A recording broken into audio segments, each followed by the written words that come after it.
Chapter 1. Billie B Brown has one lumpy school bag, 2 banana sandwiches, and 1 grumpy brown. Do you want to know what the B in Billie B Brown stands for?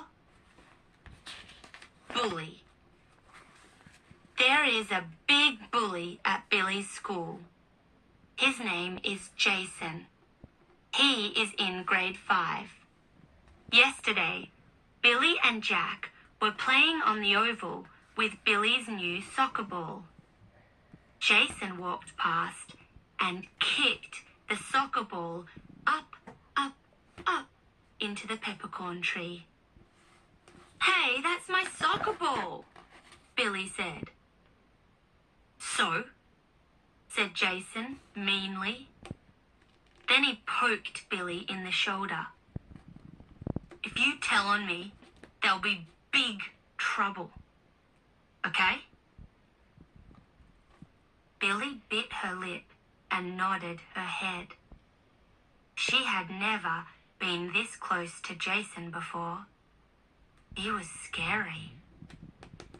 Jason stomped away. Billie felt tears sting her eyes. "That was my new ball," she said in a little voice. "We should tell Ms. Walton," Jack said. "No," said Billie. "You heard what Jason said.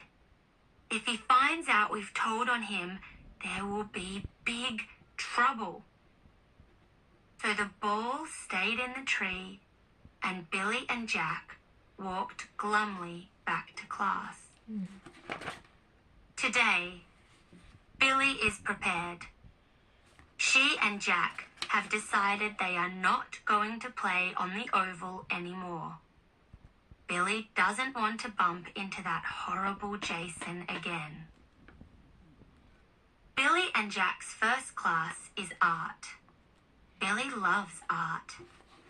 This week, their class has been making teapots out of clay for Mother's Day. The clay has been drying overnight, so today they are ready for painting. Jack's teapot is shaped like a robot. It has 1 arm for the handle and 1 for the spout. It is a very good robot teapot. Billie is trying to make a teapot house, but it is not quite turning out how she had hoped. Right now, it looks more like something from an elephant's bottom. Billie giggles. "Would you like some elephant poo tea, sir?" she says in a posh voice. Jack giggles too. Then they both hum the teapot song until the bell goes for recess. Chapter 2. Ms. Walton tells everyone to take their teapots straight to the classroom. Then they can go out to play. Billie and Jack pick up their teapots and carry them carefully out of the art room. Even though Billie's teapot looks a bit funny, she knows that her mum will love it. On their way back to class, Billie sees Rebecca by the monkey bars. She decides she will quickly show Rebecca her teapot. She knows it will make Rebecca laugh. "I'm just going to see Rebecca," Billie says to Jack. "But Ms. Walton said," Jack says, looking worried. Billie huffs. "I won't be long." She walks carefully over to the monkey bars. Rebecca sees Billie and waves. Billie walks faster. She has nearly reached Rebecca when... crash! Someone runs into Billie. Her teapot goes smashing to the ground. Rebecca gasps. Billie gasps. She looks up. There, standing in front of her, is Jason. He is red-cheeked and puffing. Billy feels a hot ball of anger rush into her chest. She doesn't care that Jason is the biggest, meanest bully in the whole school. He has broken her teapot, and that is not fair. "Look what you've done," she yells loudly. "You broke my teapot. You kicked my soccer ball into the tree. You are the meanest, horriblest person ever. And nobody likes you." When Billy finishes yelling, her head is fizzing. Jason's mouth drops open and he runs away. Rebecca kneels down and helps Billy pick up the pieces of her teapot. "He didn't even say sorry," Billy says angrily. "I bet he did it on purpose." "You should tell Miss Bolton," Rebecca says. Billy shakes her head. "That will only make it worse," she says. "Jason is horrible and mean, but he is scary too." "He looked more scared than scary when you yelled at him like that," Rebecca says. Billy laughs, but deep down she feels worried. Will Jason be angry at her? She walks back to class with the pieces of broken teapot in her hands. Chapter 3. When Ms. Walton sees Billy's teapot, she looks surprised. "Oh, dear Billy," she says. "What happened?" "I dropped it," says Billy quietly. She feels bad lying to Ms. Walton, but she can't think of what else to say. "Never mind. You can still do a drawing for Mother's Day," Ms. Walton says. "But that's why you should have come straight back to the classroom." Billy nods. If she had come straight back, she never would have bumped into that horrible Jason. Billy and Jack play on the monkey bars with Rebecca all recess, but only after they check that Jason is nowhere to be seen. "Why was Jason over by the monkey bars anyway?" Billy says. "He never usually comes over to our side of the playground." "I hope he doesn't come over here again," Jack says nervously. Just to be sure, they sit up on the highest rungs until the bell goes. In class, Billy works hard on her maths. She finishes her work early so that she has time to draw a picture for Mother's Day. She draws her mum standing under a rainbow. It is much nicer than her lumpy teapot, but she is still annoyed that Jason broke it. The bell goes for lunch break.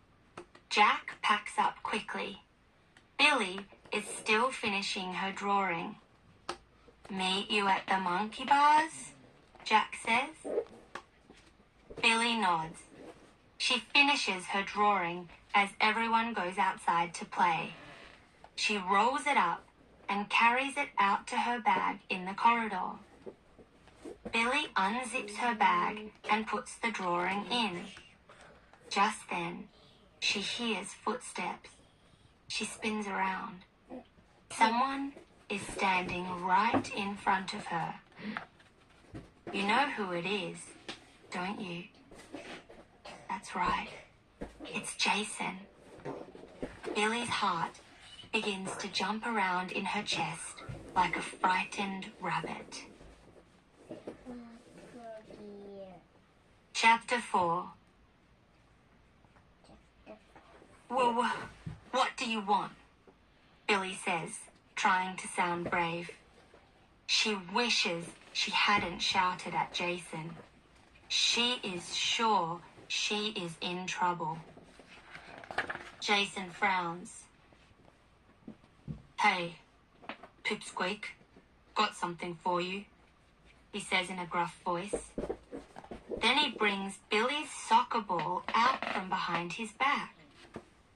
Billy looks surprised. How did you get that?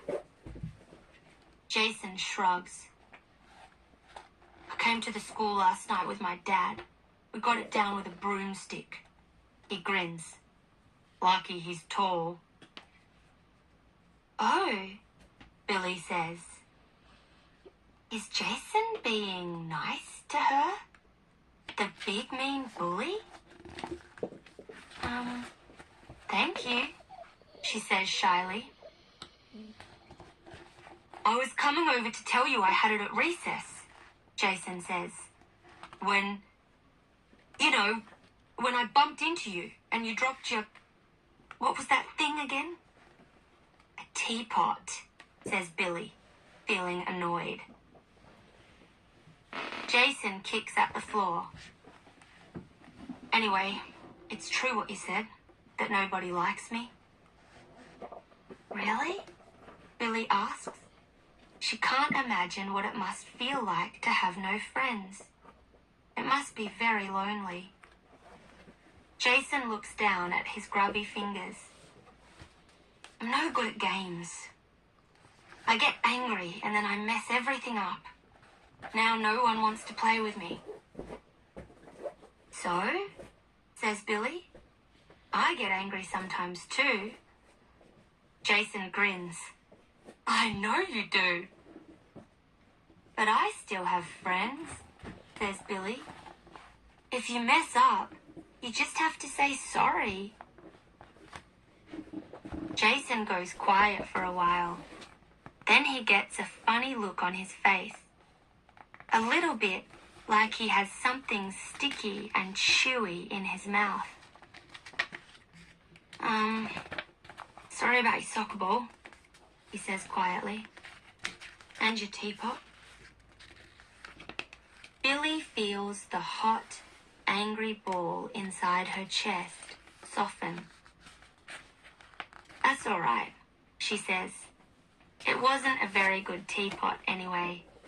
Actually, it was more like an elephant poo than a teapot. Jason laughs loudly. When he laughs, he doesn't look so mean anymore. He puts his big hand on Billy's shoulder. You're all right, he says, for a pipsqueak. Billy grins. You're all right too, for a bully. Jason laughs again, even louder this time. Billy realizes he's not so bad after all. Just then, Billy has an idea. A super duper idea. Hey, do you like to play soccer? She asks. Yep, says Jason proudly. Then his face drops. But no one wants me on their team. Well, do you want to play with us? Says Billy. Really? Says Jason excitedly. Sure, but no more kicking the ball into the tree, okay? She says sternly. Or there'll be big trouble. He says, I promise. Billy grins too. She can't wait to see the look on Jack's face when she walks into the playground with the big bully.